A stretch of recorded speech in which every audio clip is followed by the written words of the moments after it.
Back at Watkins Glen, Kurt Busch's interval now 2.55 seconds between him and Denny Hamlin.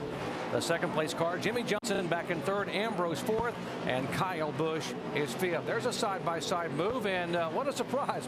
Boris said, the road racing expert, making a move and getting by Ryan Newman. Yeah, Ryan had run up about the fifth spot there early, but he's starting to lose some spots, so sure he'll be some adjustments made on his car. Here we're right along with Boris said. Watch his speed. He's up through this. As you can see, you want to get wide open and stay there. He's going to shift gears there. Have a crash down in turn one. Bobby Labonte. Go on, man. Get it going. Good hole behind the 34 right here. Go, go, go. No caution as of yet. We will stay green as Bobby slid off and now gets it back in line. Right behind David Reagan. Yeah, turn one's a difficult spot during the race, no matter if it's a restart after you run a few laps, and it actually becomes even increasingly more difficult as you start to lose your fuel load. Watch here, see, I don't think Bobby really knew that Jeff Burton was there. It's really hard for the spotters to see a lot of these places too. You have to position them around the racetrack. Yeah, Jeff Burton got a little damage to his left front fender, left front fender on that little contact. And here's a turn that's always an issue down at the turn one. Look at Ambrose looking he will think better of it. Not only is it difficult to negotiate, but it's downhill. He's going to show Jimmy Johnson that move a few times, and if he gets close enough, Jimmy will let him have that. He's not going to risk too much here early in the race. Let's go back and show you some of the footwork in the floorboard of Boris said. Now, Boris actually teaches a lot of the regulars in oval track racing and Sprint Cup how to become road racers. Yeah, you can see he's kind of feathering the throttle here. He's going to change gears here just a second. Right there's one. So he's up into high gear now. Down, he's not going to lift until he gets up here. You can see him tapping the brake, getting him ready. Now heel and toe right here. Toe on the brake, over to matching up the RPMs as he goes through the bus stop. It's just great footwork. He uses his right foot for the gas, for the brake. Then he'll bring his left foot in here sometimes on the brake. You can see as he goes around turn 9, it's a place that you want to get wide open as soon as you can. Changing gears pretty late there coming out. They may change one more time. So you can see him getting his brakes ready to get into turn 10. Downshift. Just great footwork by an extremely talented road racer. How hard is that to learn from someone who's been an oval track racer and's never heel and toed in the past? Well, a lot of these guys don't have to do it now. That's the way that I learned to do it, and it's very difficult in these stock cars because you really don't have a lot of room. You're not stretched out. In talking to Boris and Ron Fellows and these guys, they have a lot more rooms. We see Montoya making a pass around Kyle Busch to take over that 5th spot. But these guys, a lot of the guys now just use their left foot on the brake and right foot on the gas because you don't have to do that with the transmissions, Andy. Well, one thing I saw in that shot with Boris said was he downshifting 2 gears there because he was going up 2 and you only saw really 1 downshift, and I just wonder if he was coming from 4th to 2nd. That's exactly right, yeah. And that might be that's about the only way you can make that shift is doing that heel and toe type clutch move there. It makes it more difficult. Yeah, that's the only way that you can do that. So we see Kyle Busch is falling back to the 6th spot. What are they saying in Kyle Busch's pits, Dave? Why don't we hear it straight from Kyle himself? Here's his radio. Lift the back through the carousel tight with the front. Turn 2, landing.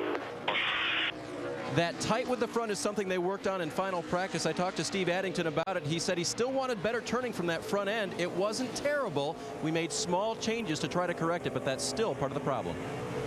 Yeah, we saw Kyle in the pre-race show yesterday talk about that was the one thing that he had been fighting with his cars. We see Marcus Ambrose here once again taking a look to the inside of Jimmy Johnson, but hopefully that's something they can adjust on a little bit more as the track rubbers up some here today.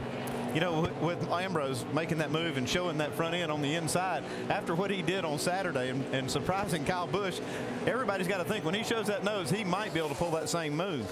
So you got to be watching for it. Yeah, and you're really just trying to get out of that guy's mirror sometimes and make him think that, and maybe he'll lift, but he has to realize he's dealing with a 3-time champion right there that Jimmy's pretty aware of where the guy is when you take off. But you can surprise him sometimes, just as Marcos did on Saturday.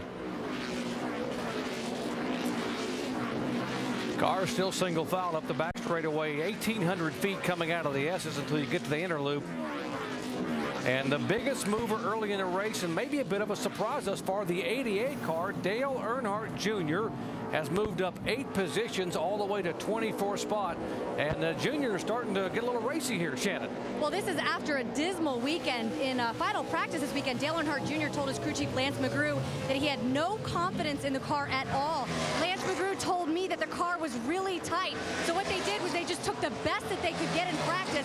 They put a spin on it for Junior, and that's the way they started the race. Junior just radioed in and said that the car is loose. They've asked him to make some changes inside that car to try to fix it. A little bit of front brake for Junior inside that 88. Dale Earnhardt Jr. is starting to get better and better as the laps tick away. And as you said, after a very tough weekend, now his teammate at Hendrick Motorsports just lost a position here up in turn 11. Boy, Ambrose very aggressive on that move coming out of turn 10, which set up a great pass here in 11. Yeah, it looked like Jimmy got a little bit loose right here as he gets up on the run strips there. You can see Ambrose able to stay in the throttle. Jimmy, I think at this point in time, just tired of having him right there in the mirror, having to worry about him. Just 11 laps into this race. Hit your marks now. You're going to have a car coming out of the pits down there. So Kurt Busch the leader, Denny Hamlin in second spot. Now it's Marcus Ambrose third, and Ambrose was the fastest car in both practice sessions on Saturday. Everyone knows he may be the guy to beat here even early on.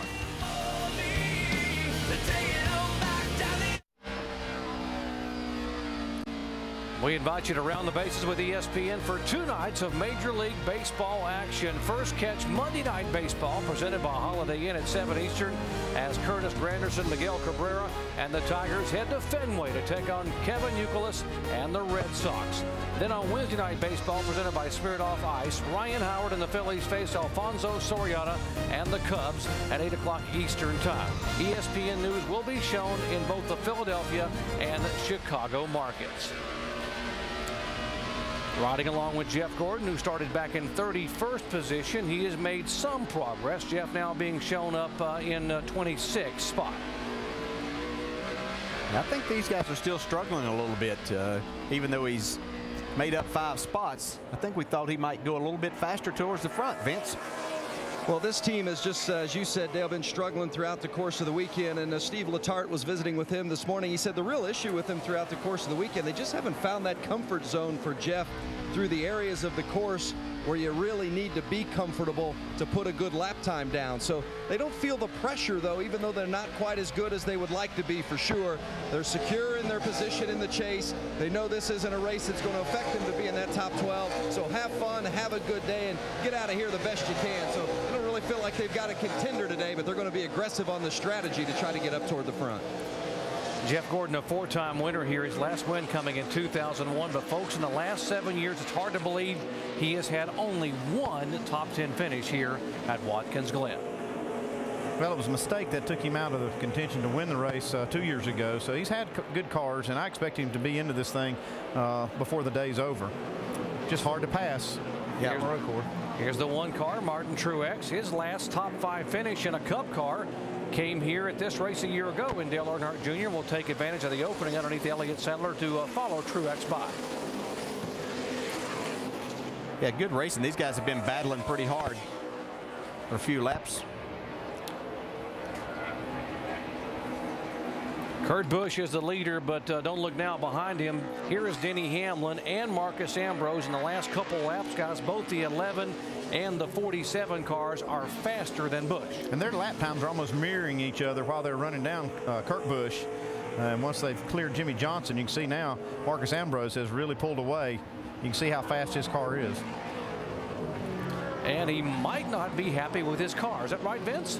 What's amazing is that Ambrose is so good when you're looking at the stopwatch and how quickly he's putting these laps down. But Marcos on the radio says he really feels like the car's too loose. He doesn't feel like he's got the grip that he needs. The front end is too stiff. They came back on the radio to him and said, well, then you're really driving that car because you look really good. That's a nice compliment. Back in 4th position, Jimmy Johnson. We told you the story. His first ever pole on a road course. He has never won on a road course. And right now trying to hold off the pressure coming from Montoya. Let's listen to the 48 radio. Loose, man. Almost spun out getting into 10. Buddy, it's going to tighten up, man. It's going to tighten up. Same thing as this last time we were here. You're going to be fine. You don't want me to tell you what it's doing now? But I'm just trying to keep you informed, too. It's going to get tighter. You're doing great. Yeah, they're kind of at odds a little bit about what the racetrack's doing. Jimmy says, you know, the car's loose, and Chad's saying it's going to tighten up. He says, well, you still want me to tell you what it's doing, right? And he says, yeah, he does. He wants the information, but he just wants to make sure that Jimmy knows, doesn't panic, that the track is going to change a little bit.